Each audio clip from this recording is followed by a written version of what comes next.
దో బుజ్జి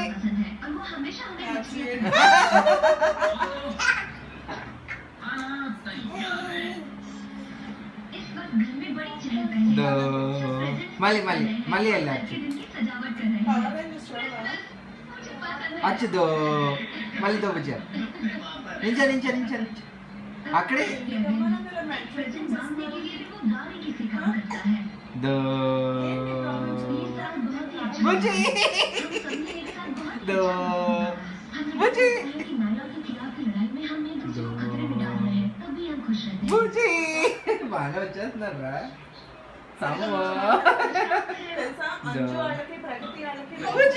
ఏమి పెట్టరు తెలుసా చపాతీ పెరుగు కలిపి పడేస్తారు మొక్కలు పడిసినట్టు ఇన్ని రకాల కూరలు వడియాలు